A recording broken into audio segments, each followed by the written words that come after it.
Hello! A new season is upon us, thus I am going to go through the patch notes and show you what's new and what I deem to be important.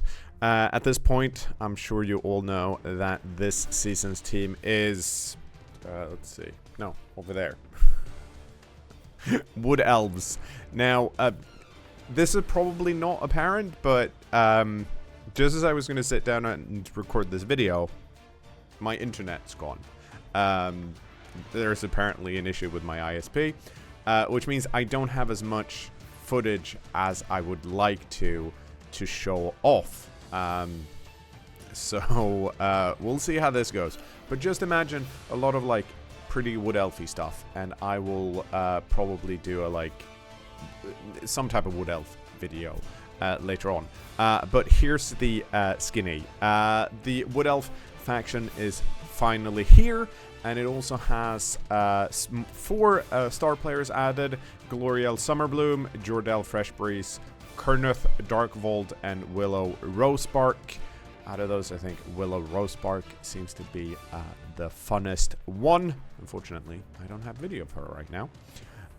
And there are new templates for all faction. This I do have video of, though.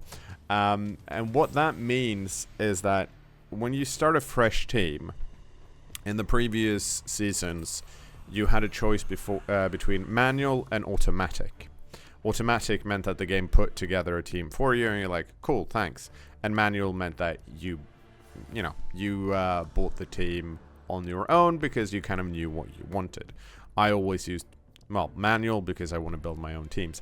Now, there are templates for all of the teams that have more descriptors to them. So if you know a specific build you want, you can just press that button and it's going to save you a few clicks.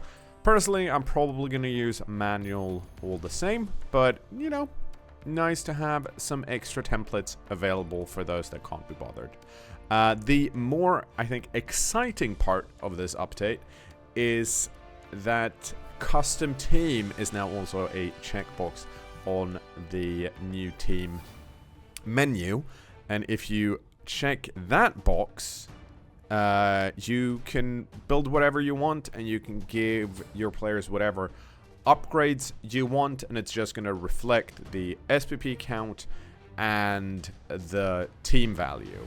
Now, this means that if you want to run a resurrection style tournament similar to what's normal in tabletop, where you build a team to a certain spec and then you play a tournament with that team where pieces do not gain SPP between rounds, injuries don't stick, that's now available. Which I think, for those that are interested in that type of gameplay, is actually huge. And those, I think, are like the big things. Custom teams, resurrection are available for tournament organizers. Excellent. Wood Elves are here. More star players, which, that's fine. There's also Blood Pass. But as I said, I can't show it off right now. Which is a bummer, because I've already seen it. It has some... it has the Wood Elves, and then it has a full set of cosmetics for the Wood Elf tree and the Wood Elf War Dancer. Basically, they all get very leafy. Now, the big change this season to the official ladder is one that I don't know. I'm going to play it and we'll see how it works. The TV cap has been lowered even further. Last season it was 1800, and this season it's 1600, meaning teams cannot develop very far, and there'll be less skills on most of the players in a team. Random skills, however, are back. They were removed a season and a half ago, and now they're back in all their glory. And what that means is that if you decide to roll a random skill on one of your players, the TV cost of that skill is half. And that was what was the previous change. So there wasn't really a difference in Season 3 between rolling a random skill or picking a skill other than the SPP cost involved. Now there's both an SPP cost and a team value cost, and since the team value cap has been lowered even further, it might actually be a lot more beneficial for certain teams to roll a lot of random skills and hope for the best. We'll see how this works out and how this shakes up the top of the ladder. With all of that said, let's get into the patch notes and see what other updates and improvements are happening in Season 4. I'm not going to go over everything, but I am going to go over what I think are the most interesting improvements. So let's start with this. Fix various issues for filters in competitions and matches, and fix various issues for filters in live and replay screens. Meaning that now you can probably filter on games that are currently being played, which just didn't work in Season 3. The filters were there, but they didn't seem to really do anything. So if they now work, thumbs up. Moved the delete team button to the bottom of the page. The delete team, which admittedly rarely used, but it was close to another button previously in Season 3. Now it's in its own spot at the bottom, which just makes it more readable. XP gains on match report screens will now be hidden when irrelevant. Now, I haven't seen this because I haven't been able to test it, but my assumption is that pieces that die will not show up as having received SBP because it's not relevant. And if we go down into match, we have some more stuff I'd like to talk about. For example, fixed issue where Apothecary Wheel wasn't visible or accessible after crowd surf. So it used to be that when you surfed an opponent and they got injured and they had an Apothecary, the Apothecary Wheel would pop up right by the where the player was surfed. However, the camera interaction worked differently from on a surf compared to a normal injury, meaning that if you didn't know that it was happening, you could have your camera looking at something else and then it will be locked and you can't actually see the Apothecary Wheel. You had to unfocus the wheel, move your camera up, and then refocus the wheel, and if you didn't know that that was a thing you could do, annoying. Hopefully that's fixed now. Fixed some armor break cutscenes still not activating at the right time. There was a time when it didn't work at all the way it's supposed to. Now, in the end of Season 3, it mostly worked, but hopefully this brings the armor break cutscene back so that we only see armor breaks when armor actually breaks. Fixed issue where the free concede pop-up also appeared on the opponent's screen.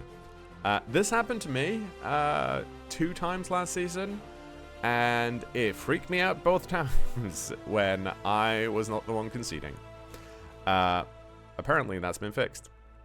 Fixed issue on the Apple wheel where it would show the wrong icon with an injury roll of 9. So I think this was related to Stunty, where you can get a casualty by rolling a 9, but the Apo didn't recognize that because normally a 9 is a KO. So hopefully that interaction has been fixed. And this is a big one because this was always really annoying to figure out. In the match modifiers pop-up, the prayer to Nuffle tab will now show which team rolled the prayer. Meaning some of the prayers of Nuffle can happen to either team, and it's kind of hard, or it was kind of hard to figure out if, oh, am I the team affected by this prayer, or is it the opponent? And now, hopefully, that should be easier. Quick Snap Kickoff event does not end automatically anymore. So this used to be an issue in Quick Snap where you could accidentally end your turn 1 if you got a Quick Snap because the other kickoff event things, you actually have to end the like the pre-turn or the kickoff event turn. But with Quick Snap, if you've done everything you could do, the game would just be like, oh, okay, you fixed it, here's your first turn. But if you were quick enough, you could just move your dudes in the quick snap, and then you're like, okay, I've done end turn, which would then end your first turn, which was very annoying. That should have been fixed. Fixed issue where Frenzy didn't activate on a player who took root. This, I think, is an update to the errata. I haven't double checked because, again, internet. But it used to work as rules as written in the rule book, the printed rule book, where root worked differently than stand firm. If you frenzy someone with stand firm and you get a push, you get to hit them again even though they're not pushed back. And root was worded differently because stand firm has a note that says, oh, frenzy still works. Root didn't. Root was just like, nope, no movement. But now it seems like you can actually frenzy hit a tree that has taken root. So that's either good or bad, depending on on if you wanna keep hitting a tree. Bribe can now be used multiple times for the same foul secret weapon. Yeah, so this is something that might not have been apparent to everyone previously, but since you can buy more bribes, if a bribe fails, you can keep trying according to the rule. You just have to pay another bribe. And then for visuals, this one's kind of like big for me, in the sense that I played a lot of Nurgle in Season 3, and the update is this. Fixed issue where Death Banner would appear in Armor Break cutscene after regeneration would activate. So the way, for whatever reason, it worked in Season 3 and previous was that if you're casting something that has to regenerate and the regenerate roll is successful, the banner for the injury was always death, which means if you were playing as undead or Nurgle or something that has a lot of regen, you very often saw the death pop up, and then you kind of had to wait and be like, well, did it regen or did it die?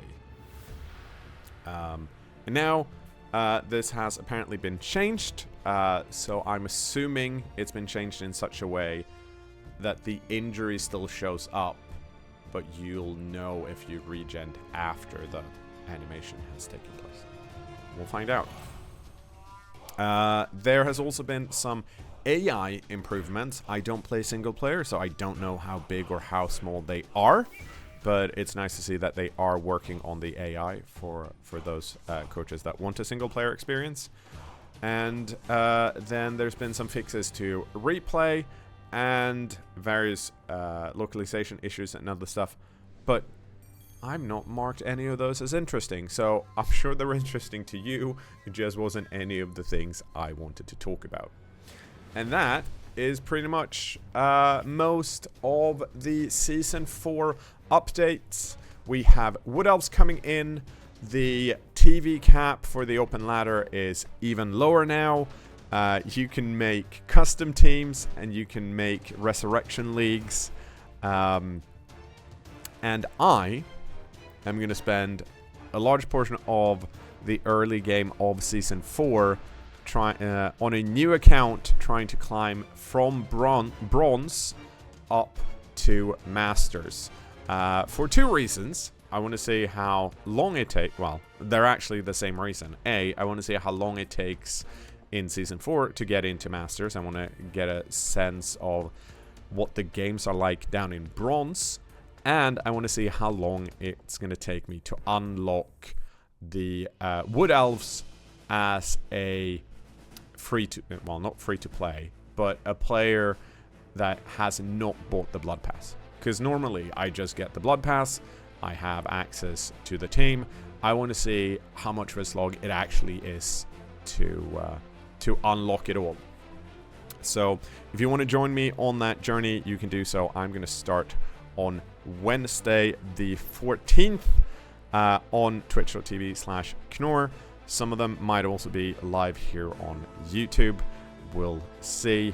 That's it. Now, go play some Blood Bowl 3. Season 4 is here. It's live. It's going to last for 3 months, just like the previous season. Oh, I do have one more thing to add. Crossplay is not yet in. I know that the devs are working on it, but they couldn't get it in for Season 4. But it's still, as far as I understand, it's a big thing. They want to get it in. They haven't told us the reason, just that they are working on it. It's not yet in. So sorry, console players. Maybe we'll see you in Season 5. I certainly hope so.